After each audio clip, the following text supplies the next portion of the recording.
أعوذ بالله من الشيطان الرجيم. بسم الله الرحمن الرحيم. الحمد لله نحمده ونستعينه ونستغفره ونؤمن به ونتوكل عليه ونعوذ بالله من شرور أنفسنا ومن سيئات أعمالنا. من يهده الله فلا مضل له ومن يضلل فلا هادي له.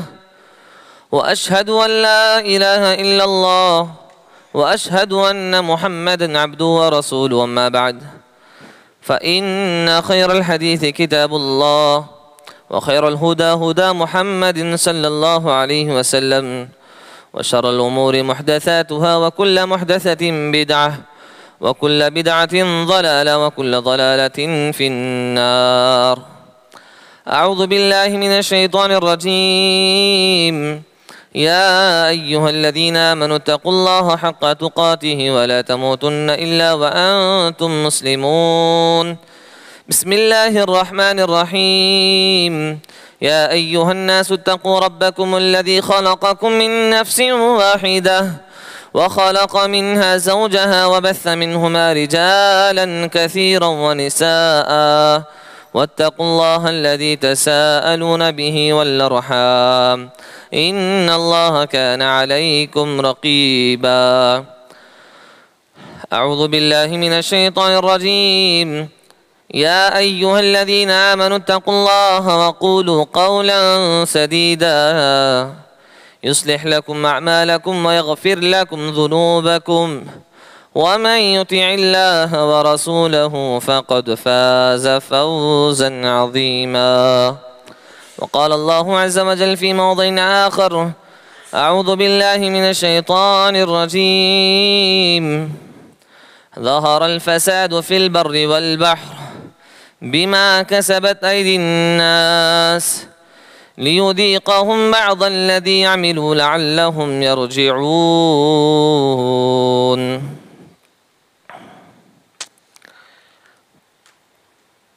محترم و مکرم حاضرین جمعہ، بزرگان ملت، نوجوان ساتھیوں اور پردہ نشین خواتین اسلام، ہر قسم کی تعریفات، تسبیحات، بڑائیاں، بزرگیاں اسی وحدہ لا شریک کے لیے لائق و زیبا ہے جس نے مجھے اور آپ کو ایک مسلمان بنا کر اس دنیا میں پیدا فرمایا، اور اس کا بے انتہا شکر ہے، اس کا فضل و کرم ہے کہ ہمیں پیدا تو فرمایا لیکن پیدائش کے بعد یوں ہی بیکار نہیں چھوڑ دیا، بلکہ ہماری ہدایت کے خاطر، ہماری رہنمائی کرنے کے لیے اللہ تبارک و تعالیٰ نے ہم پر فضل یہ کیا کہ انبیاء کا سلسلہ ہمارے لیے جاری رکھا۔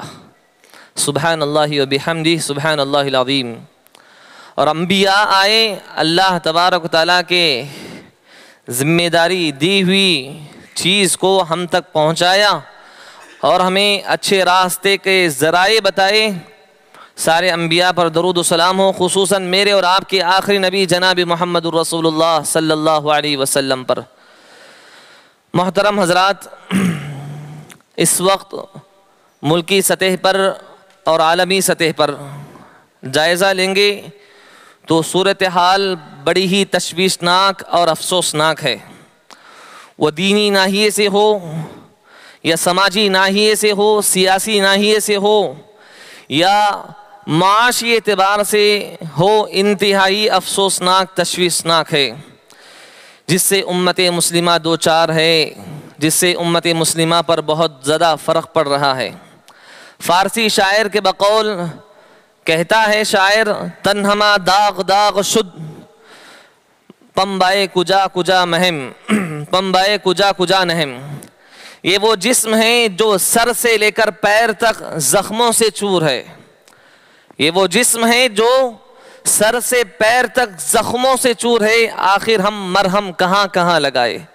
یہ امت مسلمہ ہر جگہ دیکھو تو زخم کھائی ہوئی ہے، زخم کھائی ہوئی پھر رہی ہے۔ امت مسلمہ کی صورتحال یہ عکاسی کر رہا ہے یہ شعر۔ ملکی سطح پر دیکھا جائے اس وقت ہمارے ملک میں فرقہ پرستی سر چڑھ کر بول رہی ہے۔ ہندو مسلم کی منافرت کا ماحول بہت برا بنا ہوا ہے۔ آج سے تقریباً 70 سال پہلے جو اس ملک میں انگریز ڈیوائڈ اینڈ رول کے پالیسی اپنا کر حکومت کیا تھا، اور اسی پالیسی کو اپنا کر آج بھی اس نعرے کے ذریعے سے حکومت کی جا رہی ہے، سیاسی پارٹیاں یہی رول ادا کر رہی ہے۔ اور دوسری طرف ہم مسلمانوں کی طرف دیکھیں تو باہمی اختلاف، مسلکی جھگڑوں، کرسی کی لڑائی، عہدہ اور منصب کی جنگ میں ہم مشغول ہیں، اور ایسے مشغول ہیں کہ حالات کے نزاکت کا شعور اور احساس تک ہمیں نہیں ہے۔ یہ ملک کہاں جا رہا ہے، یہ ملک کس پر چل رہا ہے، کیا حالاتیں ہو رہی ہیں، ہم کو پتہ نہیں ہے۔ ہماری مساجد محفوظ نہیں ہیں، ہمارے مدارس محفوظ نہیں ہیں، مساجدوں کو جلایا جا رہا ہے، توڑا جا رہا ہے، مساجدوں کے ساتھ کھلواڑ کیا جا رہا ہے، مدارس پر پابندیاں لگائی جا رہی ہیں، اور بتایا جا رہا ہے، الزام لگایا جا رہا ہے کہ مدارس کے اندر دہشت گردی کی تعلیم دی جاتی ہے، ہمارے ماؤں اور بہنوں کی عزتوں سے کھلواڑ کیا جا رہا ہے، اور ہماری نوجوان نسل کو جھوٹے الزامات میں پھنسا کر جیلوں کے اندر بند کر دیا جا رہا ہے۔ یہ ملک کی سطح پر حالت ہے۔ اگر ہم عالمی سطح پر ہم بات کریں، اللہ سارا عالم اسلام میدان جنگ بنا ہوا ہے، مسلمان سے بھیڑا ہوا ہے، مسلمان کا نشانہ مسلمان بن رہا ہے، مسلمان کی گولیاں مسلمان کو چھنی کر رہی ہیں، اور ان سب کے پیچھے جہاں ہماری کوتاہیاں ہیں، ہماری نادانیاں ہیں، وہیں مغربی اقوام کی سازشیں ہیں اور شرارتیں ہیں۔ مسلم ممالک کی یہ صورتحال بھی بڑے افسوسناک ہے اور تشویشناک ہے کہ مسلم ممالک ایسے موقع پر جب مغربی طاقتوں نے عالم اسلام کو میدان جنگ بنا رکھے ہیں، ہر طرف قتل، غارت گیری، خوریزی ہے۔ اللہ اکبر، اللہ رحم فرمائے۔ آج سے چند سال پہلے ہم اپنے اساتذہ سے پڑھا کرتے تھے کتابوں کے اندر کہ قیامت سے پہلے کچھ ایسے نشانیاں آئیں گی، قتل و غارت گیری کے بہت زیادہ واقعات بڑھتے جائیں گے۔ ہم کچھ سال پہلے پڑھا کرتے تھے ہمارے اساتذہ سے، آج ہم اپنی آنکھوں سے وہ منظر و مناظر دیکھ رہے ہیں۔ ابو موسیٰ الاشعری رضی اللہ تعالیٰ عنہ بیان کرتے ہیں کہ اللہ کے نبی علیہ الصلوۃ والسلام قیامت سے پہلے حالات کا منظر کشی کرتے ہوئے فرماتے ہیں کہ کثرت حرج ہوگا۔ صحابہ نے پوچھا اللہ کے نبی علیہ الصلوۃ والسلام یہ کثرت حرج کیا ہے؟ تو اللہ کے نبی علیہ الصلوۃ والسلام نے فرمایا کثرت قتل ہے، جہاں دیکھو قتل و غارت گیری ہوگی، ایسا قتل ہوگا، روڈوں پر قتل ہوگا، جگہ بجگہ قتل ہوگا۔ اور اللہ کے نبی علیہ الصلوۃ والسلام صحابہ کے اس غلط فہمی کا شکار، یعنی غلط فہمی کو دور کرتے ہوئے بھی بات کی وضاحت فرما دی۔ تم یہ نہ سمجھو کہ ایک مسلم غیر مسلم کو قتل کرے گا، نہیں، مسلمان کو قتل کرے گا، مسلمان کا خون مسلمان کرے گا۔ حتی یقتل الرجل اخاہ، یہاں تک کہ بھائی اپنا بھائی کو قتل کرے گا، وعمہ، اپنا چچے کو قتل کرے گا، وابن عمہ، چچا زاد بھائی کو قتل کرے گا، وخالہ، اپنے ماموں کو قتل کرے گا، اپنے ماموں کے بھائی کو قتل کرے گا، ان کے بیٹوں کو قتل کرے گا، وجارہ، پڑوسیوں کو بھی قتل کرے گا۔ اللہ رحم فرمائے، آج یہ حالات ہم اپنی آنکھوں سے دیکھ رہے ہیں میرے بھائیوں۔ یقین مانیے گا اس حالات کی پیشن گوئی اللہ کے نبی علیہ الصلوۃ والسلام اپنے زمانے میں فرمائی تھی، اس بات پر فرمائی تھی۔ ایک مرتبہ صحابہ کی جماعت بیٹھی ہوئی تھی، اللہ کے نبی علیہ الصلوۃ والسلام نے فرمایا ایک زمانہ آنے والا ہے، ایک زمانہ آنے والا ہے کہ مسلمان قوم پر ساری دنیا کی قومیں ٹوٹ پڑیں گی، جس طرح ایک بھوکا دسترخوان پر ٹوٹ پڑتا ہے۔ اللہ کے نبی علیہ الصلوۃ والسلام سے صحابہ نے پوچھ لیا، اللہ کے نبی علیہ الصلوۃ والسلام مسلمان قوم دسترخوان کیسے بنے گی؟ کیا اس وقت مسلمان کم ہوں گے، کیا تھوڑے ہوں گے کیا؟ اللہ کے نبی علیہ الصلوۃ والسلام نے فرمایا نہیں، مسلمان بہت زیادہ ہوں گے، مسلمان کی تعداد بہت زیادہ ہوگی، لیکن مسلمان کے کچھ وقار نہیں ہوگا، کچھ حیثیت نہیں ہوگی، ان کی کچھ اہمیت نہیں ہوگی، ان کی کچھ ویلیو نہیں ہوگی۔ ان کی حیثیت کیسی ہوگی؟ ایک سیلاب میں جہاں آخری میں جو کچرا اٹکتا ہے اس کچرے کی مانند مسلمانوں کی حیثیت ہو جائے گی. مسلمانوں میں ایک بیماری داخل ہو جائے گی. وَدَخَلَ لَكُمُ الْوَهْنُ وہن داخل ہو جائے گا. وَمَا الْوَهْنُ یا رسول اللہ، پوچھا گیا اللہ کے نبی علیہ السلام یہ وہن کیا چیز ہے؟ قال رسول اللہ صلی اللہ علیہ وسلم حب الدنیا وکراہیت الموت، دنیا کے عاشق بن جائیں گے، دنیا سے محبت کرنے والے بن جائیں گے، یہ دنیا کے پرستار بن جائیں گے. وکراہیت الموت، اور موت سے گھبرائیں گے، موت سے کانپ اٹھیں گے، موت سے بہت زیادہ دور بھاگیں گے. میرے بھائیوں، آج ملکی سطح پر، عالمی سطح پر کیا حکمران، کیا رعایا، کیا حاکم، کیا محکوم، جس کی صداقت لسان نبوت صلی اللہ علیہ وسلم نے فرمائی حب الدنیا وکراہیت الموت، یہ مسلمان قوم دنیا کے عاشق بن جائیں گے، دنیا کے پرستار بن جائیں گے اور موت سے نفرت کرنے لگیں گے. میرے بھائیوں، آخرت ہماری نگاہوں کے سامنے نہیں ہے، آخرت کے مناظر ہمارے سامنے نہیں رہی، اور ہمارے حشر و نشر کے میدان کا جو منظر کشی ہمارے سامنے نہ رہا. اور امت مسلمہ کا ماضی اور حال کے بارے میں اگر ہم دیکھیں، اتنا بڑا فرق نظر آتا ہے کہ خالد بن ولید رضی اللہ تعالی عنہ ایک مرتبہ اپنے فوجوں کو لے کر چلے گئے دشمن کا مقابلہ کرنے کے لیے. دیکھا کہ دشمن اس میں بند ہے، قلعے میں بند ہیں. کہا کب تک بند رہو گے؟ نکل جاؤ باہر.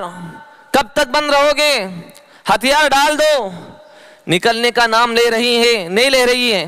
اس کے بعد خالد بن ولید رضی اللہ تعالیٰ ایک تاریخی جملہ جو ہمیشہ ہم کو یاد رکھنا ہے، کہا یاد رکھنا میرے ساتھ ایسی قوم کھڑی ہے جس طرح تم زندگی کو بہت زیادہ محبت کرتے ہو، اس سے کہیں زیادہ میری ساتھ رہنے والی قوم موت سے زیادہ محبت کرتی ہے. جس طرح تم زندگی کو پسند کرتے ہو، میرے ساتھ ایسی قوم ہے جو موت کو اس طرح پسند کرتے ہیں. تو میرے بھائیوں، یہ بہت بڑا مسئلہ ہے، بہت بڑا مسئلہ ہے. آخرت ہمارے نظروں سے اوجھل ہو گئی ہے. اب سوال یہ پیدا ہوتا ہے کہ یہ حالات کیوں ایسے بنے ہیں؟ حالات کا جائزہ ہم لیں گے تو یہ ذلت، یہ رسوائی، یہ پسوائی ایسا کیوں ہو رہی ہے؟ قرآن اس کا جواب دیتا ہے. اور یاد رکھنا یہ حالات ہمارے اعمال سے بنتے ہیں. اگر ہمارے اعمال اچھے رہیں تو حالات اچھے رہیں گے، اگر ہمارے اعمال بگڑ جائیں گے تو حالات بھی بگڑ جائیں گے. ایسا نہیں ہو سکتا کہ اللہ سے ہم غداری کر رہے ہوں، دین سے بغاوت کر رہے ہوں، اللہ سے ہم غداری کر رہے ہیں، اسلام کی ہم نافرمانی کر رہے ہیں، اسلام سے منہ پھیر رہے ہیں، اور پھر اللہ کی نصرت اور تائید کے ہم خواب دیکھ رہے ہوں. ایسا ہرگز نہیں ہو سکتا، ہو ہی نہیں سکتا. یاد رکھو میرے بھائیوں، حالات ہمارے اعمال سے بنتے ہیں. اعمال اچھے ہیں تو حالات اچھے رہیں گے. اگر ہمارے اعمال بگڑ جائیں گے، شریعت ہماری نظروں کے سامنے نہ رہی، زندگی کا اسوہ اور نمونہ اللہ کے نبی علیہ السلام زندگی کو ہم نے نہیں بنایا، حالات اتنے بگڑ جائیں گے جس کی حد ہم اور اب بیان نہیں کر سکتے اور طے بھی نہیں کر سکتے. اسی لیے قرآن نے فرمایا ظہر الفساد فی البر والبحر بما کسبت ایدی الناس لیذیقہم بعض الذی عملوا لعلہم یرجعون. بر اور بحر میں فساد پھیل گیا ہے. بما کسبت ایدی الناس، کیوں پھیل گیا ہے؟ ہمارے گناہوں کی وجہ سے، ہمارے کرتوتوں کی وجہ سے، ہمارے معصیتوں کی وجہ سے، ہماری نافرمانیوں کی وجہ سے، جو ہم نے شریعت کو پشے پش ڈال رکھا ہے اس کی وجہ سے. لیذیقہم بعض الذی عملوا لعلہم یرجعون، اس کے ذریعے سے اللہ تبارک و تعالیٰ ان بدعمالیوں کی وجہ سے، ان معصیتوں کی وجہ سے اللہ ہمیں مزہ چکانا چاہتا ہے. کیوں؟ لعلہم یرجعون، اے میری امت، یہ میری قوم اللہ کی طرف لوٹ جائے، دین کی طرف لوٹ جائے، شریعت کی طرف لوٹ جائے. اسی طرح میرے بھائیوں، اللہ نے دوسرے مقام پر فرمایا وَمَا أَصَابَكُم مِّن مُّصِيبَةٍ فَبِمَا كَسَبَتْ أَيْدِي النَّاسِ. جو مصیبتیں مسلمان پر ٹوٹ پڑتی ہیں، چاہے وہ مسجدوں کو توڑنے پھوڑنے کا معاملہ ہو، چاہے وہ مدارس پر پابندیاں لگانے کا معاملہ ہو، چاہے اور کچھ بھی مسائل ہوں، وَمَا أَصَابَكُم مِّن مُّصِيبَةٍ فَبِمَا كَسَبَتْ أَيْدِي النَّاسِ. جو یہ مسلمان مصیبتوں کو جھیل رہے ہیں، جو مسلمان پریشانیوں کو جھیل رہے ہیں، اذیتیں ان کو پہنچائی جا رہی ہیں، یاد رکھو اپنے گناہوں کے سبب ہو رہا ہے، ہمارے گناہوں کے نتیجے میں ہو رہا ہے.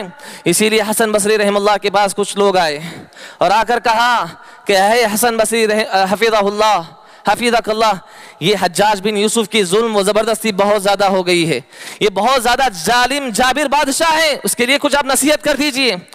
حسن بصری رحم اللہ نے تاریخی جملہ کہا تھا، ما جعل الحجاج الا بذنوبنا، معلوم نہیں ہے یہ حجاج بن یوسف ہمارے گناہوں کا نتیجہ ہے۔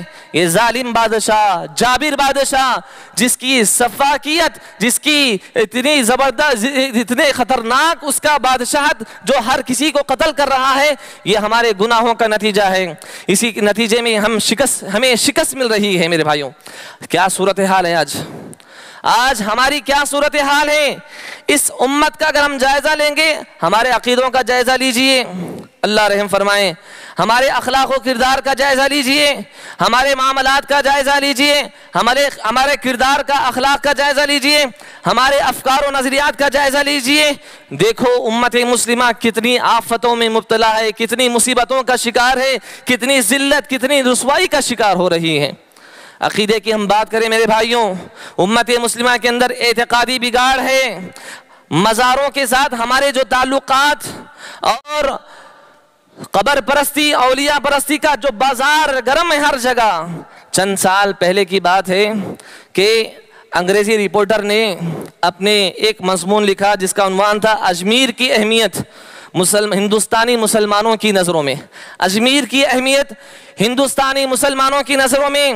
اور اس کے بعد اس نے اپنے مضمون میں یہ بات لکھی ہے کہ ایک ہندوستانی مسلمان حج کرنے کے لیے کعبۃ اللہ کا رخ کیا، کعبۃ اللہ پہنچا حج کرنے کے لیے، اور وہاں جا کر بیمار ہو گیا، اس کی طبیعت میں ناسازی آ گئی، طبیعت خراب ہو گئی، اور طبیعت خراب ہونے کی وجہ سے اپنے گھر والوں کو رابطہ کرتا ہے فون کے ذریعے سے، اور کہتا ہے اپنے گھر والوں کو خطاب کر کے، دیکھو میں آنے کے بعد یہاں میری طبیعت خراب ہو گئی ہے، کعبۃ اللہ میں ہوں، میری طبیعت بہت ناساز ہو گئی ہے، ایک کام کرو آپ میں سے کوئی اجمیر کے پاس جاؤ اور میرے نام کی چادر چڑھاؤ، اور وہاں پر مجھ سے میرے لیے دعا کرو، اللہ میری طبیعت کو ٹھیک کر دے۔ لا حول ولا قوت الا باللہ، لا حول ولا قوت الا باللہ۔ یہ ہمارے اعتقادی بگاڑ کا مسئلہ ہے میرے بھائیوں۔ بتوں سے تجھ کو امید ہے، خدا سے نا امیدی، بتوں سے تجھ کو امید ہے، خدا سے نا امیدی، مجھے بتا تو صحیح اور کافری کیا ہے۔ اللہ رحم فرمائے، اللہ رحم فرمائے میرے بھائیوں۔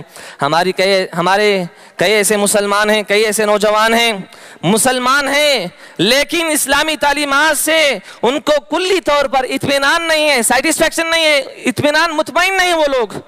کسی کو اسلام کے تعدد ازواج پر، ایک سے زیادہ شادیوں پر اعتراض ہے، کسی کو اسلام کے نظام طلاق پر اعتراض ہے، کسی کو اسلام کے نظام میراث پر اعتراض ہے، کسی کو داڑھی چھوڑنا، پردے کا اہتمام کرنا، ٹخنوں سے اوپر رکھنا، اس پر اعتراض ہے۔ اعتقادی ناحیے سے اگر ہم دیکھیں اتنا بگاڑ ہمارے مسلمانوں کے اندر، اور ہم اللہ کی مدد، اللہ کی نصرت کے ہم خواب دیکھ رہے ہیں۔ اعتقادی ناحیے سے چھوڑ کر اخلاقی ناحیے کا جائزہ لیجئے، ہمارے معاملات کا جائزہ لیجئے، ہمارے معاشرت کا جائزہ لیجئے۔ نہ ہماری تہذیب اسلامی ہے، نہ ہمارے معاملات اسلامی ہیں، نہ ہماری معاشرت اسلامی ہے، نہ ہمارے اخلاق، نہ ہمارا کردار اسلامی ہے، تو پھر کس روح سے ہم اللہ کی مدد اور اللہ کی نصرت کے ہم امیدوار ہیں؟ کیسے ہم اللہ کی مدد مانگ سکتے ہیں جتنے ہمارے اندر کمیاں ہیں، جتنے ہمارے اندر عقائد کے بگاڑ ہیں، اخلاقی بگاڑ ہیں؟ حضرات، ضرورت اس بات کی ہے کہ اس تنگی سے نکلنے کا راستہ کیا ہے؟ چند رہنما اصول ہے، ان باتوں کی رہنمائی کرنا چاہ رہا ہوں قرآن اور حدیث کی طرف، جس کو ہمیں اپنانے کی ضرورت ہے میرے بھائیوں۔ ضرورت اس بات کی ہے کہ ہم دین کی طرف لوٹیں، شریعت کی طرف لوٹیں، کتاب اللہ کی طرف لوٹیں، اللہ کے رسول صلی اللہ علیہ وسلم کے احکامات کی طرف لوٹیں، اسوہ محمدی کو اپنائیں اور اللہ کے دین کی طرف رجوع ہو۔ اللہ تعالیٰ نے فرمایا نا، ظہر الفساد فی البر والبحر بما کسبت ایدی الناس لیذیقہم بعض الذی عملوا لعلہم یرجعون۔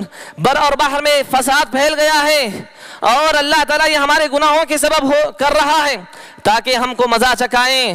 کیوں؟ اس لیے کہ میرے بندے یہ مسلمان قوم، یہ امت محمدیہ لعلہم یرجعون، دین کی طرف پلٹ جائیں، دین کی طرف لوٹ جائیں۔ اس لیے اللہ تبارک و تعالیٰ نے ہمیں سبق سکھانے کے لیے میرے بھائیوں ضرورت اس بات کی ہے کہ ہم اللہ کی دین کی طرف لوٹ جائیں۔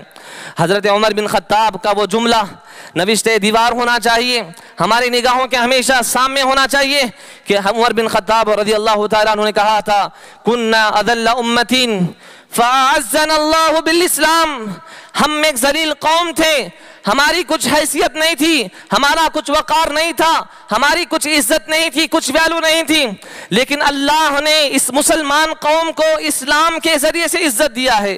اللہ نے اس قوم کو مسلمانوں کے ذریعے سے، اسلام کے ذریعے سے سربلندی عطا فرمایا ہے۔ اگر یہی امت، اگر یہی قوم مسلمان اگر اللہ کے دین کے علاوہ، اسلام کے علاوہ کسی اور ذریعے سے عزت کمانا چاہتی ہے، عزت حاصل کرنا چاہتی ہے، اللہ کے عمر بن خطاب نے کہا فَأَذَّنَ اللَّهُ، اللہ اس قوم کو ذلیل و رسوا کر دے گا، اللہ اس قوم کو تباہ و برباد کر دے گا۔ میرے بھائیوں، دین کی طرف لوٹنے کی بات ہے، دین کی طرف لوٹنے کا ذریعہ اللہ کی کتاب قرآن، اللہ کے نبی صلی اللہ علیہ وسلم کی سنت ہے، اور کتاب اللہ سنت رسول صلی اللہ علیہ وسلم کی طرف لوٹنے کا سب سے بڑا ذریعہ ہمارے علماء کرام ہیں۔ علماء کی عزت کرو، علماء کا احترام کرو، علماء کو اچھی نگاہ سے دیکھو۔ میرے بھائیوں، ہمارے نوجوان کا ایک طبقہ ہے جو بڑی بڑی جاب میں کام کر رہے ہیں یا کالجز کا رخ کر کے اپنی پڑھائی کو انجام دے رہے ہیں، ان کا یہ ذہن ہے، ان کی فکر ہے کہ ہمیں علماء کی ضرورت نہیں ہے۔ اگر کچھ مسئلہ پیش آ گیا، انٹرنیٹ کا حوالہ دو یا گوگل میں ٹیپ کرو، اس مسئلے کا حل ہمیں مل جائے گا، ہمیں علماء کی ضرورت کیا ہے؟ یہ ایسا فتنہ ہے تمام قوم کو، ساری قوم کو ڈوب لے گا، اور اتنا بڑا فتنہ میرے بھائیوں جس کا خطرہ صرف معاشرے پر نہیں بلکہ ساری دنیا پر اس کا اثر ہوگا۔ میرے بھائیوں، عالم کون ہے؟ عالم کون ہے؟ ہر تقریر کرنے والا عالم نہیں ہوتا، یقین مانیے گا، ہر تقریر کرنے والا عالم نہیں ہوتا۔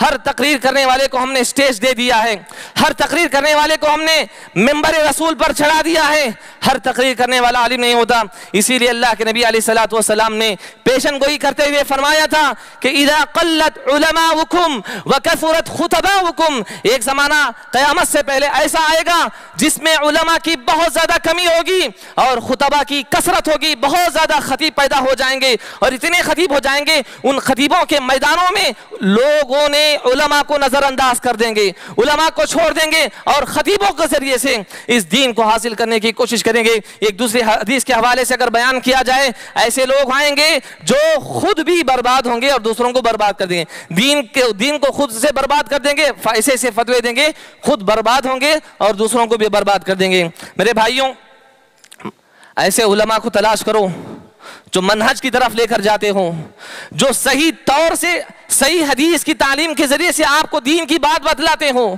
ایسے علماء کو تلاش کرو جو علماء ربانی ہو، ایسے علماء کو تلاش کرو جو قرآن اور حدیث کی خالص دعوت دیتے ہو، ایسے علماء کو تلاش کرو میرے بھائیوں جو آپ کو صحابہ کی عظمت اور قرآن اور حدیث کو ویسے سمجھنے کی تعلیم دیتے ہیں جس طرح صحابہ نے اور تابعین نے، تبع تابعین نے سمجھا ہے۔ امت کے میرے بھائیوں، اس بات کی بہت زیادہ ضرورت ہے کہ علماء سے جڑے رہو، علماء کا احترام کرو۔ جب اس قوم کے اندر علماء کی عزت، علماء کا وقار یہ قوم نہیں رکھے گی، یاد رکھیے یہ ذلت، یہ رسوائی حد سے زیادہ بڑھ جائے گی۔ ضرورت بات کی ہے کہ دین کی طرف لوٹنا ہے ہم کو۔ اور دوسری بات میرے بھائیوں، امت کے اندر صفوں میں اتحاد و اتفاق پیدا کرنے کی ضرورت ہے۔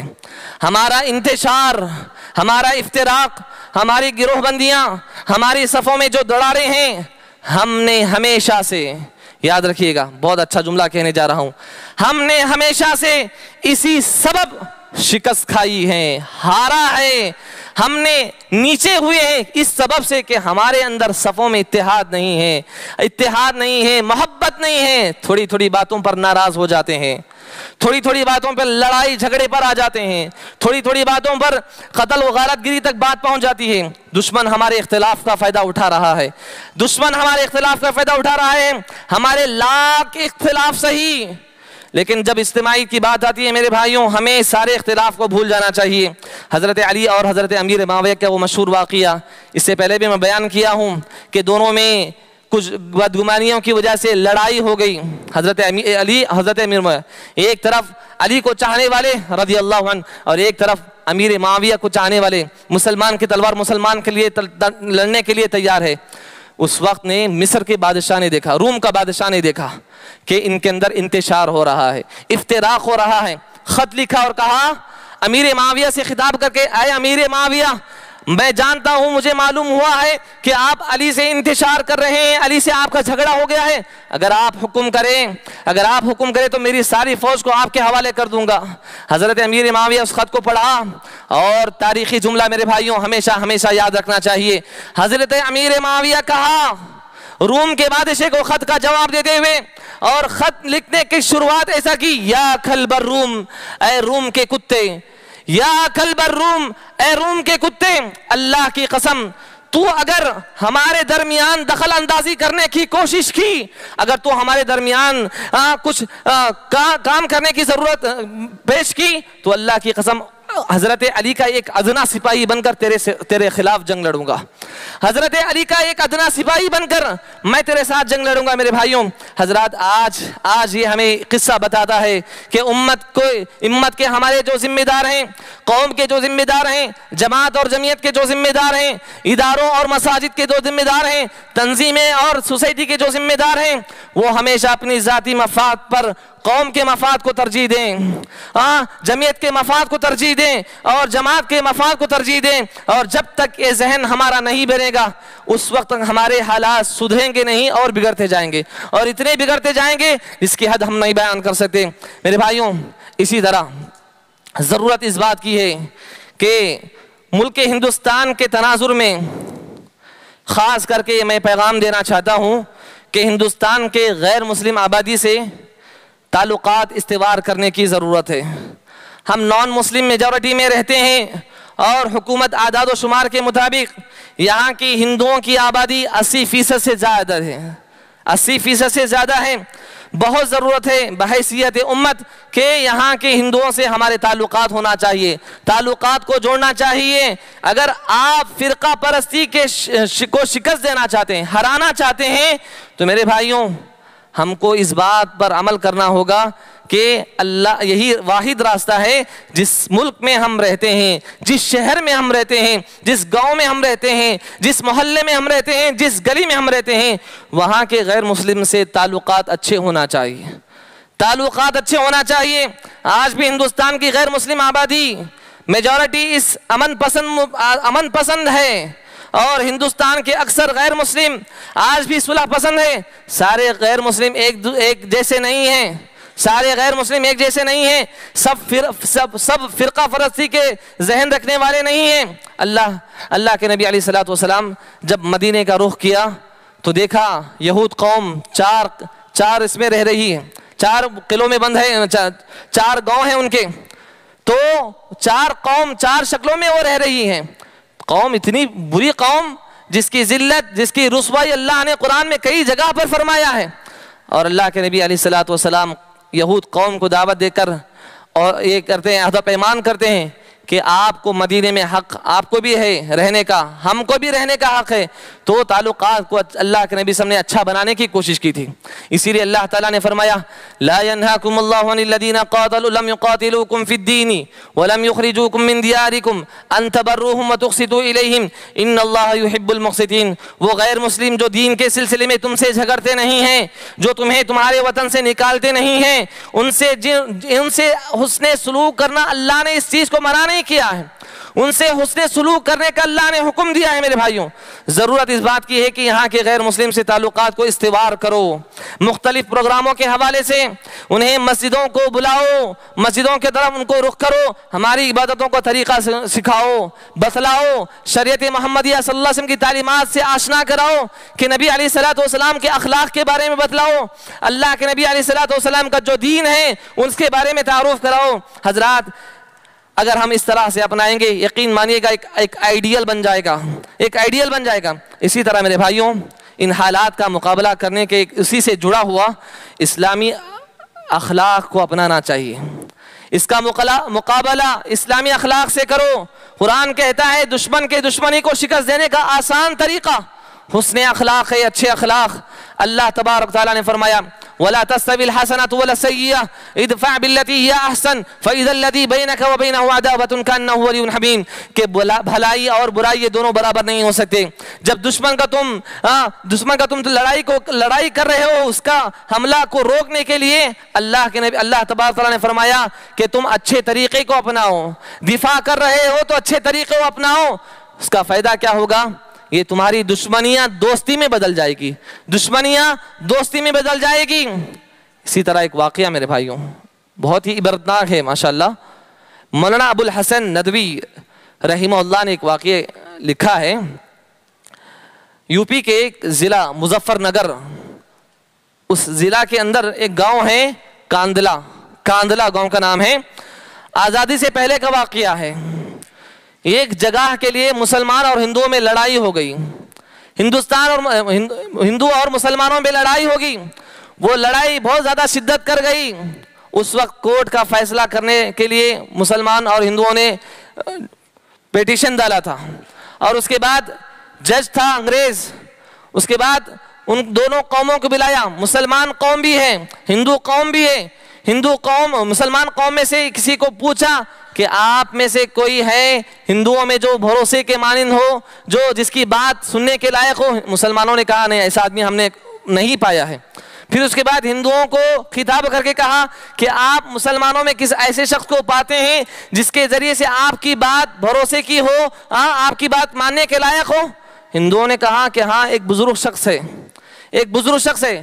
اور جج نے اس بزرگ شخص کو بلایا، درمیان میں بٹھایا.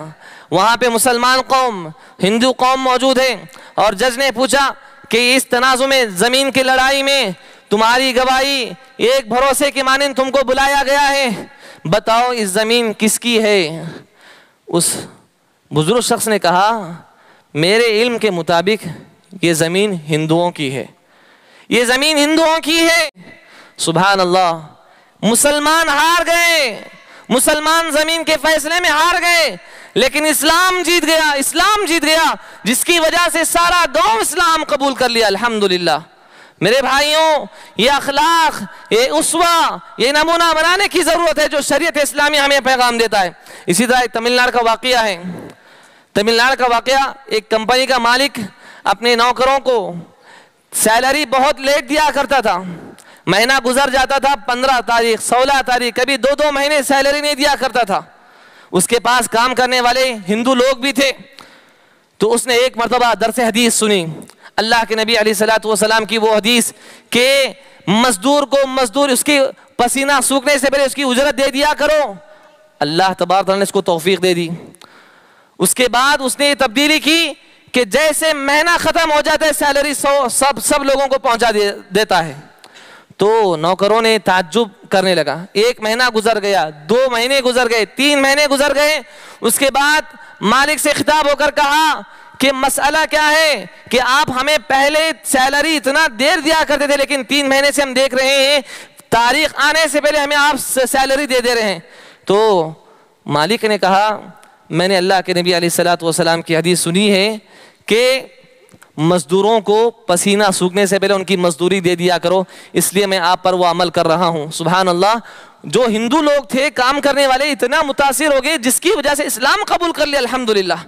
یہ ہمارے تعلیمات ہیں میرے بھائیوں. الغرض میرے بھائیوں، اس وقت عالمی سطح پر صورتحال ہے جو اسلام کو دہشت گرد یا مذہب قرار دیا، اسلام کو دہشت گرد کا مذہب قرار دیا جا رہا ہے، اور نعوذ باللہ آپ صلی اللہ علیہ وسلم کی تعلیمات دہشت گردی کی بتائی جا رہی ہے، اور قرآن دہشت گرد کی تعلیم سکھانے کے بارے میں یہ افواہیں پھیلائی جا رہی ہیں. الغرض اسلام اور مسلمان پر دہشت گردی کا جو لیبل ہے لگا دیا گیا ہے. عالمی سطح پر مسلمانوں کو شک کی نگاہوں سے دیکھا جا رہا ہے. ایک مسلمان داڑھی چھوڑنے والا اگر فلائٹ میں بیٹھ کر جا رہا ہے تو اس کو تجسس کی نگاہوں سے دیکھا جاتا ہے. اگر ٹرین کے بارے میں سفر کر رہا ہے تجسس کی نگاہ سے دیکھا جاتا ہے. میرے بھائیوں، اس لیبل کو ختم کرنے کا ایک واحد راستہ یہ ہے کہ ہمارے اخلاق اسلامی ہونا چاہیے، ہمارا کیریکٹر اسلامی ہونا چاہیے. اخلاق کے ساتھ ساتھ میرے بھائیوں ضرورت اس بات کی ہے کہ یہاں کے دستور کو ہم پڑھنا چاہیے، دستور کو جاننا چاہیے، قوانین کو جاننا چاہیے. ہماری بہترین لائرز ہونا چاہیے. جو قانون کو جانتا نہیں اسے ہر کوئی ڈرائے گا، اور جو قوانین کو جانے گا اس سے ہر کوئی ڈرے گا. اسی طرح میرے بھائیوں جس ملک میں ہم جی رہے ہیں نا، حالات نازک ہے صحیح، سیاسی اعتبار سے زوال پذیر ہے صحیح، لیکن یہ دور خوش آئند دور ہے۔ اللہ کے نبی علیہ الصلوۃ والسلام نے فرمایا تھا ایک دور آئے گا دنیا کے ہر گوشے میں، کچی اور پکی دیواروں میں، گاؤں میں، شہر میں، محلوں میں، ہر جگہ اسلام پھیل جائے گا۔ سیاسی اعتبار سے ہم زوال پذیر ہیں صحیح، دعوت و تبلیغ کے نائے سے اگر ہم جائزہ لیں، ملکی سطح پر، عالمی سطح پر سب سے رفتار سے پہلنے والا اگر کوئی مذہب ہے تو وہ مذہب اسلام الحمدللہ۔ یہ دنیا کی سائنس کے نام پر جو ترقی کرتی جا رہی ہے، اگر دنیا کا کوئی مذہب اس ترقی کے ساتھ چل رہا ہے تو کوئی مذہب نہیں، صرف اسلام اس سائنس کے ساتھ چل رہا ہے الحمدللہ۔ دنیا کے اور مذاہب اس سائنس کے ترقی کے سامنے شکست ہو چکے ہیں، ہار چکے ہیں، ان کی کچھ ویلو نہیں ہو گئی ہے۔ اسلام ہے میرے بھائیوں، یہ سائنس کی ترقیاتی، یہ سائنس کی تحقیقات دن بدن اسلام کی حقانیت کو آشنا کر رہے ہیں، اسلام کو اجاگر رہے ہیں الحمدللہ۔ اور یہ میرے بھائیوں، یہ اگر ہم زوال پذیر ہیں، سیاسی اعتبار سے زوال پذیر ہیں صحیح، لیکن دعوت و تبلیغ کے اعتبار سے یہ دور ہے نا، یہ دور فتح ہے الحمدللہ۔ یاد رکھو میرے بھائیوں، ہم آگے بڑھے یا نہ بڑھے، ہم اسلام پر چلے یا نہ چلے، لیکن اسلام آگے بڑھ کر رہے گا، اسلام کبھی نہیں مٹے گا۔ اور اس مذہب کی خاصیت یہ ہے، اسلام کی خاصیت یہ ہے، جتنا اسلام کو دباؤ گے نا، اسلام اتنا ہی ابھرے گا۔ اگر ہم اس کے نہیں ہو سکے، اگر ہم اسلام کے نہیں ہو سکے، آج جو اسلام کے دشمن بنے بیٹھے ہوئے نا، کل وہ دشمن اسلام کے ہو جائیں گے، کل وہ دشمن اسلام کے ہو جائیں گے۔ یہ امت میرے بھائیوں، یہ امت محمدیہ، یاد رکھیے انقلابی امت ہے، یہ امت انقلابی امت ہے، یہ امت گرتی ہے، جبھی بھی گرتی ہے سنبھلنے کے لیے گرتی ہے۔ یہ امت اگر رکتی ہے تو تازہ دم ہو کر نکلنے کے لیے رکتی ہے، اگر یہ امت زوال پذیر ہوتی ہے تو ایک نئی تاریخ پیدا کرنے کے لیے ہوتی ہے۔ یہ امت کے لیے جتنی پلاننگیں کی گئی ہیں، جتنے سازشیں کی گئی اس امت کے خلاف، اللہ کی قسم یہی سازشیں، یہی پلاننگ اگر کسی دوسری قوم کے لیے کی جاتی، وہ قوم کب کی مٹ چکی ہوتی، وہ قوم کب کی مٹ چکی ہوتی۔ الحمدللہ ہزاروں سازشوں کے باوجود، ہزاروں پلاننگوں کے باوجود، لاکھوں پلاننگوں کے باوجود یہ امت سر اٹھا کر جی رہی الحمدللہ۔ یہ کس کی برکت سے؟ یہ دین کی برکت سے، یہ اسلام کی برکت سے میرے بھائیوں۔ یاد رہے میرے بھائیوں، ہارنے کے بعد جیتنے کا فن جو مسلمانوں کے اندر ہے، کسی قوم میں وہ اپنے پایا نہیں ہوگا۔ اور اسی طرح مغلوب ہونے کے بعد غالب ہونے کا جو طریقہ مسلمانوں کو آتا ہے، کسی قوم کو نہیں آتا۔ اور دبنے کے بعد ابھرنے کا جو طریقہ مسلمانوں کو آتا ہے، کسی کو نہیں آتا۔ اور بگڑنے کے بعد سنورنے کا جو کمال اللہ نے مسلمانوں کو دیا ہے، اسلام کی تعلیمات میں رکھا ہے، کسی مذہب میں آپ نے نہیں پایا ہوگا۔ آج کا زوال کل کے عروج میں ہم بدل سکتے ہیں، آج کی پسپائی، آج کی پستی کل کی بلندی کو ہم حاصل کر سکتے ہیں، لیکن شرط میرے بھائیوں، شرط ہے، اللہ تبارک و تعالیٰ نے فرمایا وَلَا تَهِنُوا وَلَا تَحْزَنُوا وَأَنْتُمُ الْأَعْلَوْنَ إِن كُنتُم مُؤْمِنِينَ۔ اے مسلمانوں، غمگین نہ ہو جاؤ، افسوس نہ کرو، پستی پر نہ جاؤ۔ اگر تم سربلندی حاصل کرنا چاہتے ہو، اپنے آپ کو قوت والا بنانا چاہتے ہو، طاقتور بنانا چاہتے ہو، اللہ نے تمہارے لیے ایک شرط رکھ دی ہے، وہ یہ ہے ان کنتم مؤمنین، مومن بن کر زندگی گزارو، اللہ کے دین کو اپناؤ، شریعت کو فالو کرتے ہوئے زندگی بسر کرو۔ اللہ نے تم سے وعدہ فرمایا ہے یا ایھا الذین آمنوا ان تنصروا اللہ ینصرکم، اگر تم اللہ کی مدد کرو گے اللہ تمہاری مدد کرے گا۔ اگر ہم نے اللہ کی مدد نہیں کی، اپنی من مانی چاہی زندگی گزاری، عیش و عشرت میں مبتلا ہو کر زندگی گزاری، خواہشات میں مبتلا ہو کر زندگی گزاری، شریعت کو ہم نے پسے پش ڈال رکھا، تب تو ہماری ذلت اور رسوائی اس میں کوئی شک نہیں ہے۔ اللہ تعالیٰ سے میں دعا کرتا ہوں، اللہ تعالیٰ ہم سب کے ایمان کو اللہ تازہ فرما، اللہ تعالیٰ ہمارے ایمان میں جو کمی رہ گئی اللہ تعالیٰ تو اس کو دور عطا فرما، اللہ تعالیٰ ہمارے ایمان میں قوت بنا، اللہ تعالیٰ ہمارے ایمان میں قوت والا ایمان بنا، اللہ جو تکلیف میں مبتلا ہے اللہ اس کی تکلیف کو دور عطا فرما، اللہ جو پریشان ہیں اللہ اس کی پریشانی کو دور عطا فرما، اللہ جہاں مسلمانوں کو ستایا جا رہا ہے، مسلمانوں پر ظلم و زبردستی کی جا رہی ہے، اللہ تعالیٰ تو مدد عطا فرما، آمین، تقبل یا رب العالمین، والسلام علیکم ورحمۃ اللہ وبرکاتہ۔